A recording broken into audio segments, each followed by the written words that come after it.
this war is being fought on many fronts. You've got the conventional kinetic war front where you can clearly assess that the United States and Israel are inflicting significant blows on the Islamic Republic's military and nuclear and ballistic missile infrastructure. But then there's also the psychological warfare front. You have the Islamic Republic on one side saying something that's completely different to what Israel and the United States are saying, and then for outside observers it's very hard to figure out what's going on. Fortunately, the reality is that the Islamic Republic will only respond in the only way it knows, and it's not going to start negotiating or appeasing. It's going to throw everything it has in order to survive. Even before Manchester, even before October 7th, there were plenty of anti-Semitic issues, and the sad reality is that most people don't even want to talk about this until something tragic has happened.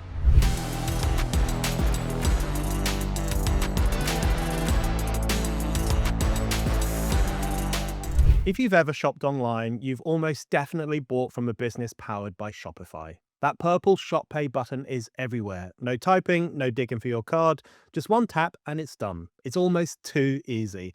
That's Shopify. And while it's great for us as shoppers, it's even better if you've ever thought about selling something yourself. Shopify is the platform behind 10% of all e-commerce in the US, from huge brands like Mattel and Gymshark to people literally starting from scratch. One of the best things about Shopify is that you don't need to know how to code or to fork out for a graphic designer. Shopify gives you hundreds of ready-to-use templates so that your online shop looks totally professional from day one. And with Shopify, everything's in one place. Inventory, payments, analytics. You'll never find yourself juggling 5 different tools just to keep your business running. Plus, Shopify helps you actually grow. Its built-in marketing and email tools bring customers in and keep them coming back. And that Shop Pay button I mentioned earlier, it's used by millions of businesses worldwide, and it's the reason why Shopify has the best converting checkout on the planet. When people see that button, they know yours is a store they can trust. So, if you're tired of people abandoning their shopping carts, or you've been sitting on a business idea that you want to bring to life, it's time to make it real. Head over to Shopify and sign up for your £1 per month trial period and start selling today at shopify.co.uk/Brendan. That's shopify.co.uk/Brendan. Hello, welcome back to the Brendan O'Neill Show with me, Brendan O'Neill, and my special guest this week, Jonathan Harounoff. Jonathan, welcome to the show. Thank you, Brendan. It's great to be with you. It's great to have you on. Listeners will be very familiar with what's happening in Iran and that entire region, and I can't think of many people better than you to speak to about all of that. You're a journalist on Middle Eastern issues. You've been Israel's international spokesperson at the United Nations, and you're the author of the book Unveiled, Inside Iran's Woman, Life, Freedom, Revolt. So I think it's fair to say you know your stuff on this issue. And I guess I want to kick off with a broad question, which is how you think things are going in the Iran war. Because for an outsider like me, for a kind of distant observer, 1 minute you can read something which makes it sound like America and Israel are achieving their aims, and the next minute you'll read something saying this is the biggest catastrophe since the Iraq war, it's a disaster, the world is about to go to hell in a handcart. It can be hard to decipher truth from fiction. So what's your reading on how things are progressing right now in that theatre of war? I think that the first thing, and that's important to highlight, is that this war is being fought on many fronts. You've got the conventional kinetic war front where you can clearly assess that the United States and Israel are inflicting significant blows on the Islamic Republic's military and nuclear and ballistic missile infrastructure. But then there's also the psychological warfare front and that's, I think, where you have some confusion, competing narratives, and it's very hard to disentangle exactly what is going on when you have the Islamic Republic on one side saying something that's completely different to what Israel and the United States are saying. And then for outside observers, it's very hard to figure out what's going on. But the reality is that as unsavory and horrible war is, there are times when initiating an operation of this kind is absolutely necessary, when there's a very immediate and existential threat, and when you have an adversary that's shown no signs of actually moderating and wanting peace. They say certain things in certain forums, like in the United Nations where I work, but then when you actually judge them by their actions, they do they continue to build their nuclear program. They continue to accumulate very dangerous and intercontinental ballistic missiles that can reach the shores of Europe. So if I were to assess what the situation is like now, is that the Islamic Republic's capabilities are being significantly scaled back, but the desire and the goal of the Islamic Republic to inflict existential annihilation is still very much there. And if anything, it's been emboldened since the initial strike that took out the second supreme leader, Ali Khamenei. And then, of course, there's another component here that very few people talk about, unfortunately, and that's the extraordinary people of Iran, the 93 million people of Iran, the vast majority of whom um, are actually it's an extraordinary phenomenon where so many of them are actually supportive of this war, and that must tug at you emotionally, where you have people who are so connected to this country, and they hold such animosity towards their regime that they support strikes on their land, because they know that those strikes are not being targeted at them; they're being targeted at the very regime that has brutalized and suppressed and subjugated them for the past 47 years. And ever since spending time as a journalist for 7 or so years and writing this book, I've come to know dozens and dozens of amazing Iranians inside Iran and in the diaspora. And also my family come from the city of Mashhad in Iran.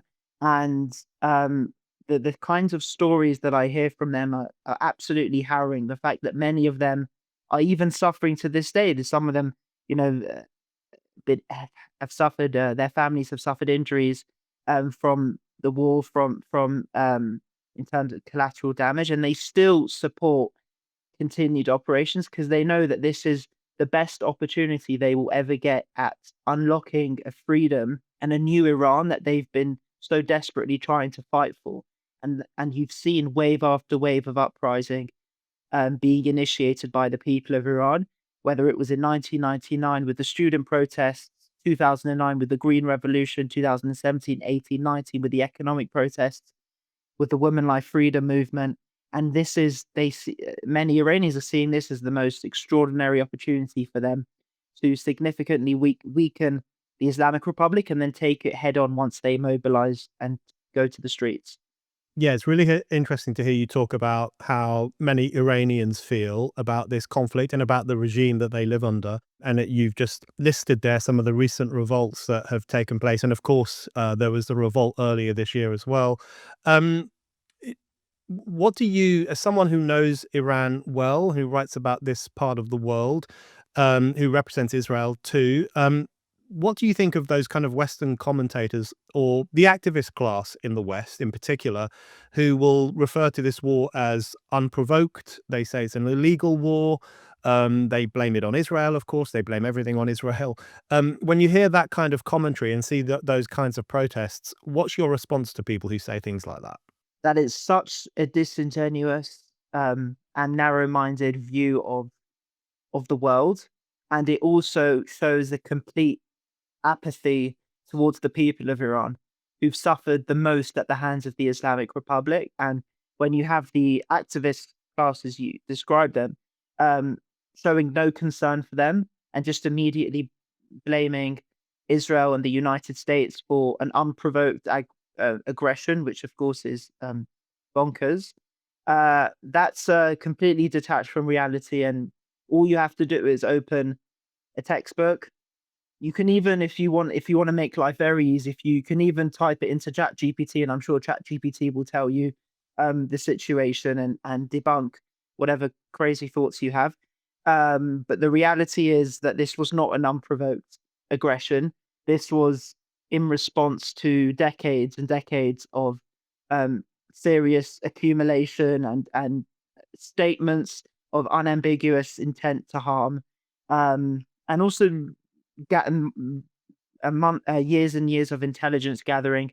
So many of the signs were there, and the 12-day war in June was the first part of that. And then when you saw the Islamic Republic rearm and continue to show zero desire for changing their ways, that's what happened. That's why Operation Epic Fury and Roaring Lion were launched at the end of February. One thing that I have found incredibly frustrating, and I know other people have as well, is this sudden discovery of concern for Iranian lives amongst influential sections of Western society. So the kind of people who said virtually nothing during the protests earlier this year when thousands of Iranians were killed by the regime, and said virtually nothing during the Woman Life Freedom protests as well.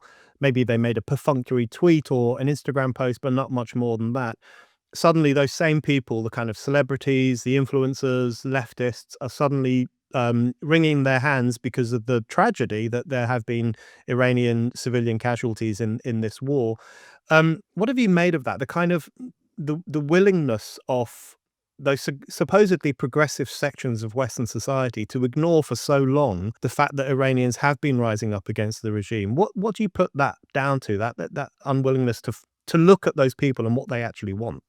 It's just, I think, down to a severe case of very selective outrage, and I've seen a microcosm of it play out at the United Nations as well, where whenever there's any uh, issue, incident involving Israel, let's say in Gaza, the United Nations acts at warp speeds to issue a statement of condemnation or to convene an emergency Security Council session or a General Assembly meeting.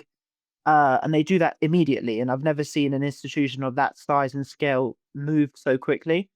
But when it involves the people of Iran and Israel is not, directly involved, um, there's a delay for some reason, an inexplicable delay. So when you had the massive protests that took place at the end of last year and January as well, it took the United Nations leadership 3 weeks to issue a statement, just a statement that was delivered via the Secretary General's spokesperson, who in his statement said that he was shocked or surprised to hear about what's happening. It doesn't take 3 weeks to process shock, and at that point, there was an emergency Security Council session convened again. It doesn't take You can't convene an emergency Security Council session 3 weeks after the emergency has begun.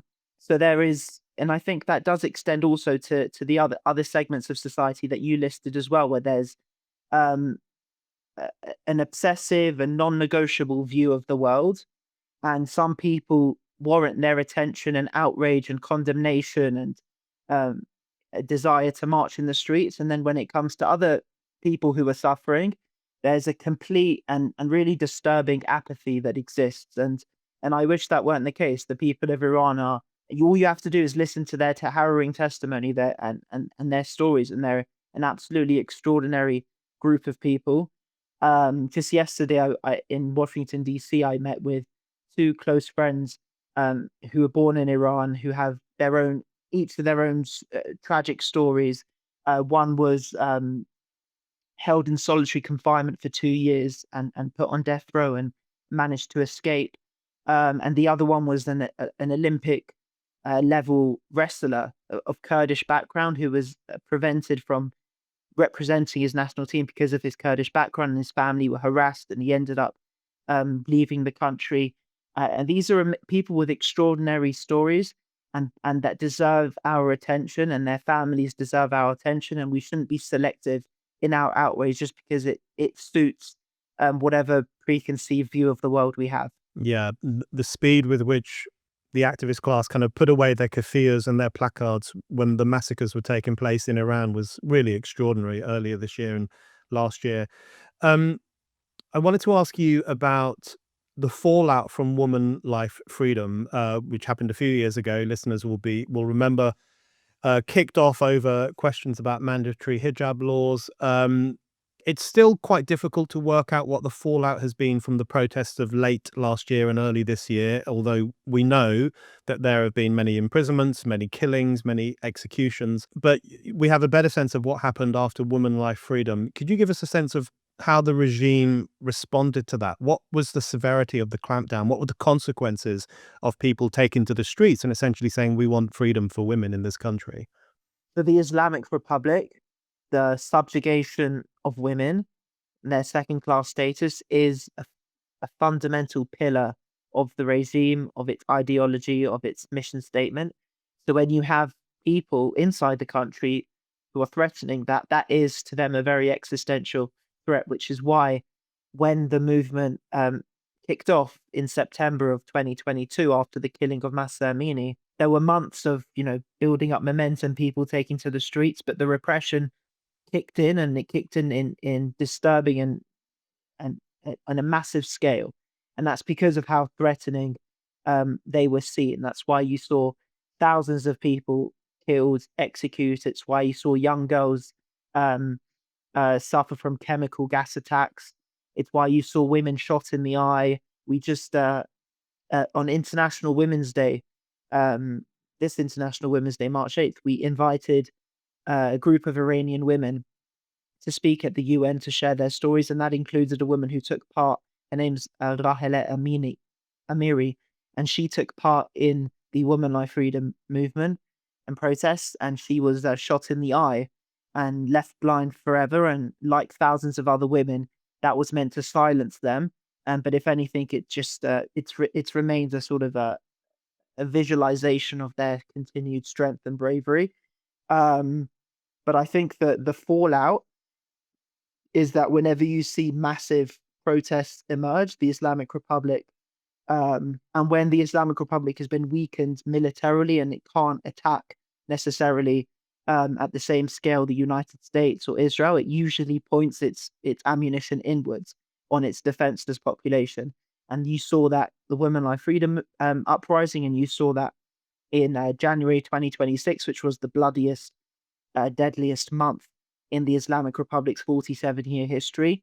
And there's no doubt that you'll see soon another uprising of sorts happen. And unfortunately, the reality is that the Islamic Republic will only respond in the only way it knows, and it's not going to start negotiating or appeasing. It's going to throw everything it has in order to survive.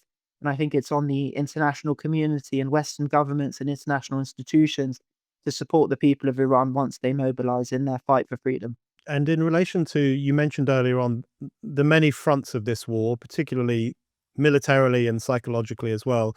But I wanted to ask you about some of the military fronts and the Islamic Republic's responsibility for some of this stuff. So, for example, Israel is currently taking action in Lebanon. Of course, there was the Gaza war of the past 2.5 years, which everyone is familiar with. People often overlook, certain people will overlook the Islamic Republic's responsibility for those conflicts in terms of its sponsorship of Hamas, its sponsorship of Hezbollah, and of course of various militias inside Iraq as well. There's this tendency to downplay, isn't there, the kind of imperial role that the Islamic Republic plays in that part of the world in terms of funding these often armies of anti-Semites to attack Israel, to pose a threat to the West. How serious do you think Iran's responsibility is for those kinds of movements, and how likely do you think this current conflict will be to neuter those armies and keep them at bay once and for all? Israel has no choice but to respond with force to all of these threats, whether it's in the north or in the south, or throughout the country. It's a tiny country. There's no doubt that the Islamic Republic is directly responsible for galvanizing and arming and training and supporting all of these proxies. But these are the proxies that we know well. So we know the Houthis, we know Hamas, we know Hezbollah. I think the proxies of sorts that we don't speak about enough are the guerrilla gangs that the Islamic Republic funds elsewhere in major city centers that we really unfortunately don't talk about, and they're as pernicious, and if anything, they're harder to spot because they usually pay people who aren't necessarily Iranian, but they're linked to the regime. So I'm talking about anti-Semitic incidents in Sydney, before Bondi, in Melbourne and Sydney at the restaurant and synagogue as well. That and the Australian intelligence services concluded that had unambiguous links to the Islamic Republic. We're talking about London as well, where Iran international journalists have been time and again targeted by the Islamic Republic, where the country's intelligence services said that in the past year they had foiled more than 20 um, serious attacks with links to the Islamic Republic. And just back to Iran International, it's the most extraordinary thing is that you had um, uh, a great Iran international journalist called Puria Zarati. I'm not sure if you've had him on your show, but you should if you can. He hosts a nightly Persian language, very popular show on Iran International. And a few years ago, he was stabbed outside his home in Wimbledon, and he survived, recovered, and he no longer felt safe to live in London. So what he did was, and he's not a Jewish person, he moved to Israel, and now he where he says he feels most safe, and he continues to broadcast his show in Farsi from Israel, and I think we're not talking enough. And then you've got the incidents in New York as well, where Iranian American journalists and activists are being attacked, and there are assassination attempts on their lives.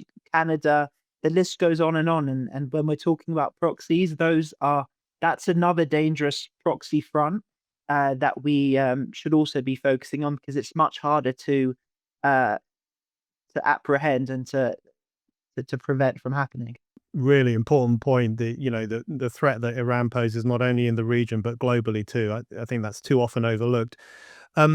On that issue, I did want to ask you about some of the tensions in the West that seem to have sprung up from this current conflict, or maybe being brought to the surface by this current conflict. I'm thinking of Keir Starmer versus Trump. I guess we could put it like that, or maybe Trump versus Starmer might be a more accurate description. A lot of tension between those two. Starmer has made a very clear point that he doesn't want to be dragged into another conflict in the Middle East, as he describes it.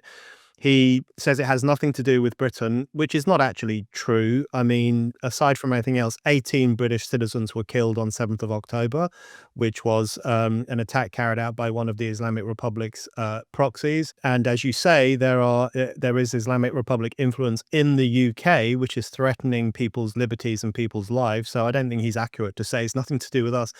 But what have you made of Keir Starmer's response to this conflict and his seeming unwillingness to do anything, or even really to say anything of much substance? The conflict in the Middle East is not confined to the Middle East, and it's not confined just to Israel or the United States. We've seen it already spill out across the Gulf, where countries, where the population isn't used to running to shelters, and you've got this unbelievable footage now of people in the UAE and Bahrain, Kuwait, and elsewhere having to flee. And it's not confined to the Middle East, and it's not a matter of the UK deciding whether or not they want to, be forced or dragged into this war. This war is being thrust upon the UK and on Europe, and the Islamic Republic has stated time and again and demonstrated that its latest intercontinental ballistic missiles can reach many capitals across the UK, across Europe, including London.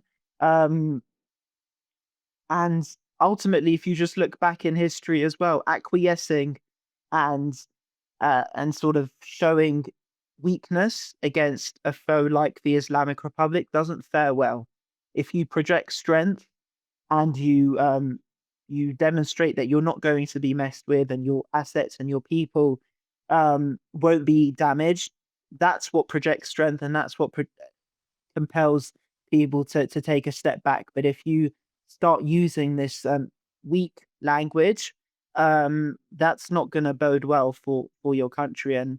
And whether it's Keir Starmer or anyone else elsewhere in Europe or in France or whatever, you language is, and I think it plays into the psychological thing that we were talking about before. But it's not just language; it demonstrates your country's posture and your weakness or strength. And I hope that the UK um, thinks about that. Its government think about that carefully, because projecting language of uh, compromise and negotiation against with a regime that has never shown any sign of genuine compromise or negotiation is not a good idea. Yeah, I agree. And just sticking with Britain for a moment, you'll also be very well aware that we've had a huge anti-Semitism problem here over the past 2.5 years. Well, longer than that, but it's really spiked over the past 2.5 years. After 7th of October, 2 Jews were killed in Manchester. There was the recent burning of the Hatzolah ambulances in Golders Green. We see openly anti-Semitic comments online almost every day. And the Green Party here, I think, has a problem with, if we're being generous, we could call it Israelophobia, but in some cases it seems to be just outright anti-Semitism. Leaked messages from Greens for Palestine contained a comment about Jews being an abomination on the planet.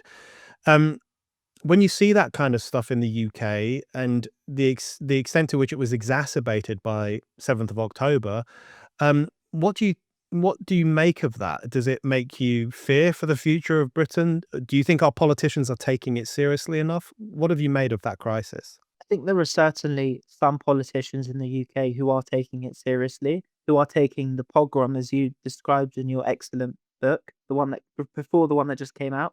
There are some who take it extremely seriously and they demonstrate that in their language, and there are some who don't, who may just see that as an isolated incident and don't really recognize the ripple effects of October 7th, how it's um, essentially gave license to people globalizing the Intifada, whether it's in Bondi Beach or Manchester or Golders Green, where minutes away from where I was born and raised. Um, and I've seen and read a lot of the inflammatory and sort of detached from reality things that Mr. Polanski has said, and it's also very concerning that he's not really um, paying attention to the many concerns that have been voiced by people, Jewish communities in England, and these aren't just concerns that have no, precedent. We've already seen, even before Manchester, even before October 7th, there were plenty of anti-Semitic issues, and the sad reality is that most people don't even want to talk about this until something tragic has happened. And even after something tragic has happened, then you've got the crazy conspiracy theories swirling around. If it's Hatala, there's people saying that it was like an inside job, or wasn't a real thing. Um, and that kind of denialism, denying the sort of victimhood and suffering of legitimate suffering of Jewish people is really abhorrent. And I'm not endorsing the fact that Jewish people should have a sort of a victim mentality or anything, but when you are the victim of anti-Semitism, you should unambiguously call it out and stand with the Jewish community and lay out what you're doing in order to prevent such atrocities from occurring again. But also not just that, what you're actually doing to prevent to stamp out the root cause problem. And what is the root cause problem? And in many cases, even with the Hatzalah incident, there were some reports of it being linked to a new terrorist group with links to the Islamic Republic. So all of these things are connected. It goes back to what you asked about Keir Starmer not wanting to be dragged into a war. But the reality is the Islamic Republic is dragging the UK into this war, and it's dragging its Jewish community, whether it likes it or not. So they best prepare for that and do whatever they can to protect their country, their people, and their Jewish community. Yeah.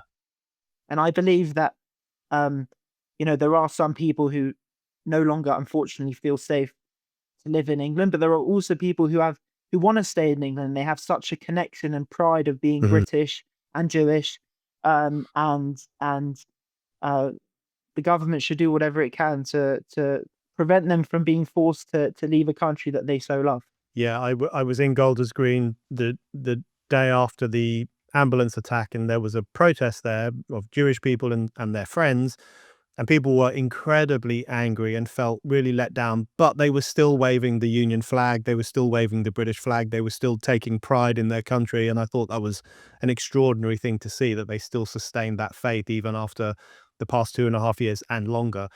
Jonathan, I want to ask you about Trump, a touchy subject, I know. But I just wanted a couple of questions on Trump. The first is, we hear a lot about America and Israel's interests diverging in this war, and they're now potentially, we're told, pursuing different aims, which if true, would be a problem because you want allies to be on the same page when they're fighting against a pretty dangerous foe like the Islamic Republic. How true do you think that is? Is there a tension between Trump and Netanyahu? Do they want fundamentally different things? How accurate is that kind of reporting? This is almost like deja vu, because whenever you have any kind of conflict in the Middle East, or any kind of big issue that involves the US and Israel, you always have some reports that are talking about a fracture or tension bubbling. But then when you see the two of them together, and you see the fact that there's such an incredible collaboration and partnership on the operational front, command and control, everything, it really shatters that fallacy. The reality is that there is no daylight between Israel and the United States, that from the inception of this operation, they've been working towards the same goals. The reality also is that, you know, uh, the situation is constantly evolving as well. So you have to also tailor your operation and what you're saying to adapt to the situation. But that doesn't mean that there's people are wavering from their initial goal, and there continues to be absolute partnership. And I don't know of many other nations that work together on such that level of coordination when it comes to even the pilots, flying together, refueling together, communicate. It's an extraordinary partnership. So I wouldn't lend any credence to those kinds of things, and I that repeats over and over again. Um, I don't know if it's some kind of information campaign to try and sow division or concern. But the reality is that even if some of the messaging differs slightly, ultimately the goal and the objective of this um, operation is pretty identical. The fact that the Islamic Republic isn't interested in peace, isn't interested in negotiating, is rolling towards nuclear capabilities, is amassing a ballistic missile capabilities, is arming and encouraging its proxies to rearm and attack. And these are all goals that the United States and Israel want to tackle head on. And there's no, and also the people of Iran as well. There's a shared understanding by Israel and the United States that the people of Iran deserve a future that has been robbed of them for the past 47 years.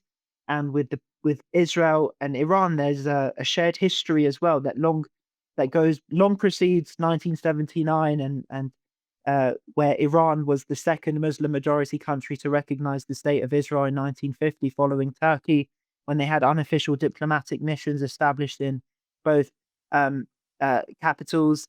But it goes back thousands of years, back to the days of Cyrus the Great, and there's a bond there that I think the people of Israel and the people of Iran are just itching to unlock. And I've seen it in the way Iranian people are talking to me, how they're so desperate to get past this Islamic Republic so that they can improve their own future, and so that they can start building a future with the other people of the Middle East that includes Israel, so that they can unlock this Cyrus Accords as an expansion of the Abraham Accords. So again, in answer to your original question, I don't think there's tension between those two, Prime Minister Netanyahu and President Trump. There continues to be no daylight and absolute coordination against this very serious foe that threatens both the United States and Israel and the rest of the world.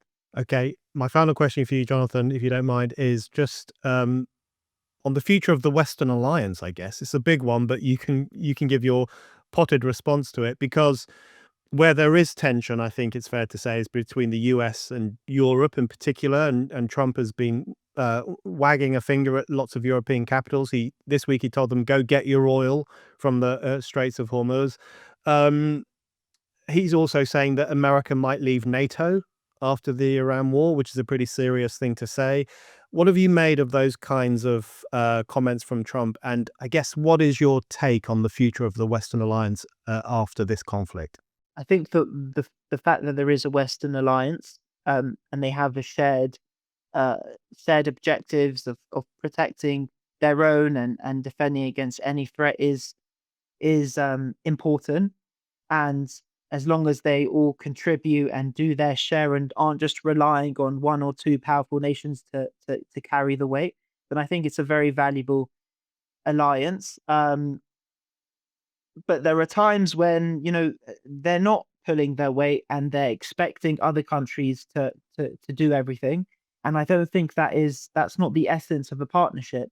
So if I were to read into some of President Trump's statements, it appears that he values these partnerships and these are friends, um, allies, and as an ally, uh, he wants them to pull their weight so that they can build a much more formidable Western alliance, one that can actually repel threats from abroad and is actually a real true alliance consisting of real partnerships where every single country is bringing something to the table, is contributing, and is building this important block that will protect the free world from any external threats that want to destroy the free world. Jonathan, thank you very much.